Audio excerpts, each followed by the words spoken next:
Hello साथियों, भारतीय न्याय संहिता 2023 और आईपीसी 1860 में आज हम पढ़ेंगे धारा 24 बीएनएस एंड आईपीसी में 86। तो जिन साथियों ने अभी तक हमारा चैनल सब्सक्राइब नहीं किया है तो सबसे पहले हमारे चैनल को सब्सक्राइब कर लें और वीडियो को लास्ट तक जरूर देखें और साथ ही साथ बेल आइकन बटन जरूर दबा लें। तो धारा 24 बीएनएस 2023 किसी व्यक्ति द्वारा मत्तता में किया गया अपराध जिसमें विशिष्ट आशय या ज्ञान का होना अपेक्षित है। कोई व्यक्ति है, अगर वह मत्तता की स्थिति में कर रहा है, उसके पीछे अपराध करने का आशय है, तो यह माना जाएगा कि उसने ऐसा अपराध बिना नशे में ही किया है। तो इसकी परिभाषा जो कह रही है उसको हम आपको थोड़ा सा पढ़ के बताते हैं, फिर उसी परिभाषा को हम आपको समझाएंगे। परिभाषा कहती है कि उन दशाओं में जहाँ की कोई किया गया कार्य अपराध नहीं होता जब तक कि वह किसी विशिष्ट ज्ञान या आशय से न किया गया होता।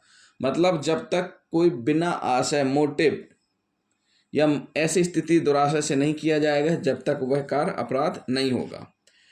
कोई व्यक्ति जो वह कार्य मत्तता की हालत में करता है, इस प्रकार बरते जाने के दायित्व के अधीन होगा मानो उसे वही ज्ञान था जो उसे होता है यदि वह मत्तता में ना होता। सीधी सी बात है, अपराध में यह जानते हुए, आपराधिक परिणामों को समझते हुए अपराध कर रहा है, तो यह माना जाएगा कि उसने यह अपराध मत्तता में ना होते हुए किया है।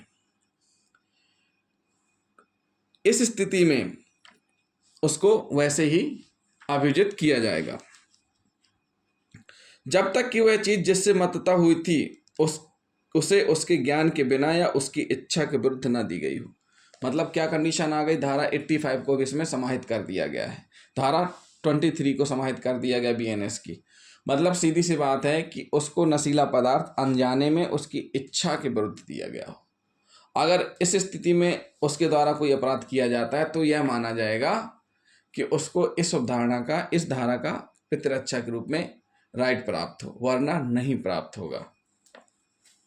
तो इस धारा में स्पष्ट किया गया है कि किसी व्यक्ति ने अपनी इच्छा से नशे की वस्तु ग्रहण की है तो वह अपने कार्य के परिणामों के ज्ञान के लिए उसी प्रकार उत्तरदायी होगा जैसे कि वह नशे में ना होने पर होता। कैसा होगा? उसी प्रकार उत्तरदायी होगा जिस प्रकार वह नशे में ना होने में होता।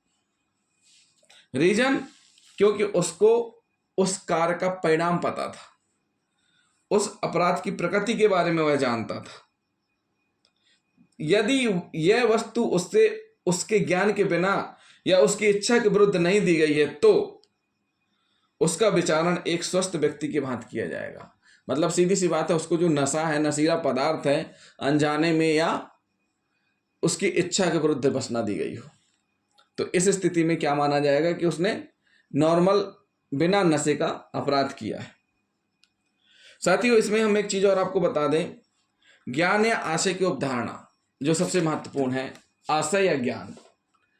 अभियुक्त अपने कार्य के प्राकृतिक परिणामों को जानता था। जो भी अभियुक्त है, जिसने नशा कर रखा है, मत्तता की स्थिति में है, वह अपने कार्य के प्राकृतिक परिणामों को जानता था। तो यह समझा जाएगा, यह अवधारणा की जानी चाहिए कि उसका वह कार्य करने का आशय था। अगर कोई व्यक्ति उस चीज के परिणाम जानता है तो इसका मतलब उसका यही उद्देश्य था, करने का ही। नशे में मत्त व्यक्ति के संबंध में यह अवधारणा की जा सकती है कि वह अपने कार्य के प्राकृतिक परिणामों को जानता था जब तक कि वह अपने आप में आशय निर्माण करने की असमर्थता साबित नहीं कर देता।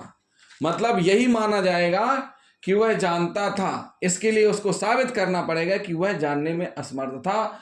अगर ऐसा नहीं करता है तब यही माना जाएगा कि वह प्राकृतिक परिणामों के कारणों को जानता था। केवल एक स्थिति ये बनती है कि उसको साबित करना पड़ेगा कि असमर्थता साबित नहीं कर देता, उसको जो आशय उस अपराध का करने का था वह ये साबित कर दे कि उसको नहीं था, तभी इस चीज से माना जाएगा कि उसको वाकई में नहीं था। अगर नहीं कर पाता है साबित तो यही माना जाएगा कि वह प्राकृतिक परिणामों को जानता था। साथ ही साथ न्यायालय ने क्या कहा है? न्यायालय ने कहा है कि प्रत्येक व्यक्ति अपने कार्य के स्वाभाविक परिणामों को आशय रखता है। ये तो आप सब जानते हैं कि कोई भी व्यक्ति, प्रत्येक व्यक्ति अपने कार्य के स्वाभाविक परिणाम का आशय रखता है। एक हम उदाहरण पढ़ लेते हैं, दसकंधा वर्सेस राज्य। इसमें हुआ क्या है ये हम बताते थे। बाद में होता क्या है कि एक समान व्यक्ति की भांति चल फिर रहा था। अभियुक्त जो है एक समान व्यक्ति की भांति चल फिर रहा था तथा मृतक द्वारा कही गई बातों को ठीक तरह से समझ रहा था। एक व्यक्ति सही तरीके से चल रहा था, जो मृतक है जिसका मर्डर हुआ है उसकी बातों को ठीक तरह से समझ रहा था और उनका बुद्धिमत्ता पूर्वक उत्तर दे रहा था।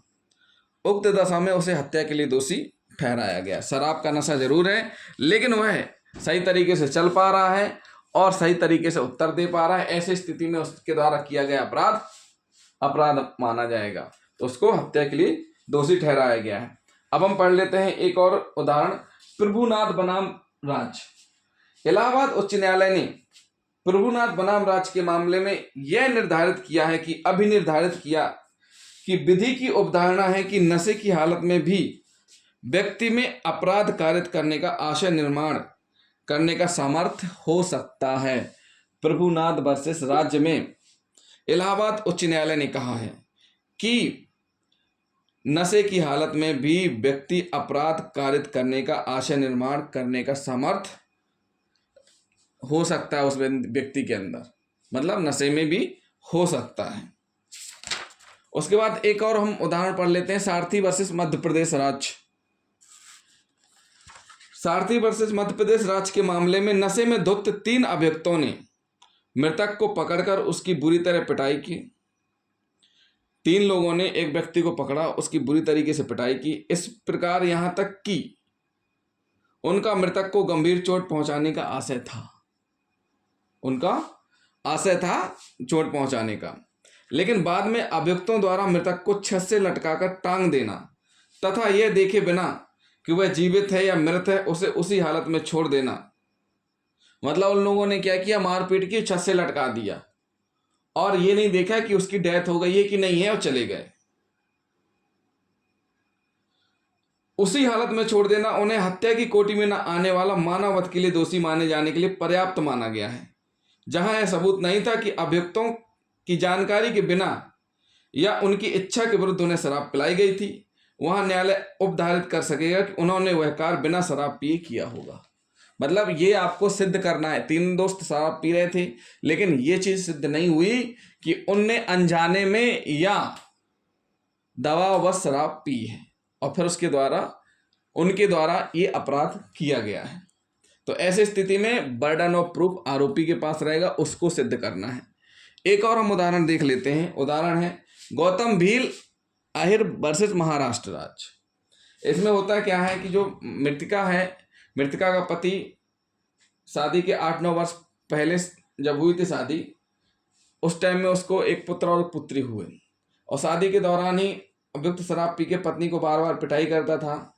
इसी बीच कई बार मायके भी गई, पति आई भी गई, नहीं आ रही, छोड़ के रह रही, अलग भी स्थितियां बनी कि मायके में रहना, ससुराल में नहीं रहना। वो लेके आया कि अब ऐसा नहीं करेंगे। तो उसके बाद करता क्या है कि उसके पति के द्वारा पत्नी के ऊपर जलता हुआ लैंप फेंक दिया जाता है। जलता हुआ लैंप फेंकने के बाद उसकी पत्नी के द्वारा नाले में कूद करके अपनी जान बचाने की कोशिश की जाती है। उसके बाद उसका पति उसको अस्पताल पहुंचाता है। अस्पताल में मरणासन कथन होते हैं। मरणासन कथन में उस महिला के द्वारा बताया जाता है कि उसके पति ने उसके ऊपर जलता हुआ लैंप फेंका जिससे उसको आग लगी और कुछ समय बाद उसकी डेथ हो जाती है। तो मृत्युकालिक कथनों के आधार पर 302 का अपराध कायम होता है आरोपी पति के खिलाफ। इसमें आरोपी ने अपना डिफेंस जो लिया है, परीक्षा के समय अभियुक्त ने डिफेंस लिया कि घटना के समय वह किसी दूसरे स्थान पर था। सर्वोच्च न्यायालय द्वारा निर्धारित किया गया कि अभियुक्त अपनी रक्षा के लिए अन्यत्र स्थान पर होने का सहारा ले रहा है। दिया गया सबूत का भार अभियुक्त से अन्यत्र है। अभियुक्त को भारतीय दंड संहिता की धारा 86 का लाभ नहीं मिलेगा, यानी भारतीय न्याय संहिता 24 का लाभ नहीं मिलेगा। इसका लाभ तब मिलता जब अनजाने में नशीला पदार्थ खिलाया गया हो। इस बात में अभियुक्त ने स्वयं शराब पी थी। इसलिए इसको लाभ नहीं मिलेगा। शराब पीने का आदी था, शराब पी करके अपनी पत्नी के ऊपर जलता लैंप फेंक दिया जिससे आग लग गई और अस्पताल में उसने दम तोड़ दिया। तो न्यायालय ने ये माना कि उसने अपनी इच्छा से शराब की है और उसको इस चीज के लिए दोषी ठहराया। तो साथियों ये हो गई क्या, धारा 86 यानी 24 भारतीय न्याय संहिता की 24। 25 में हम आपको और कुछ बताएंगे चीजें। 23 में हमने आपको पहले भी बताया था कि किस प्रकार से कैसे क्या चीजें होती हैं मतदाता के संबंध में।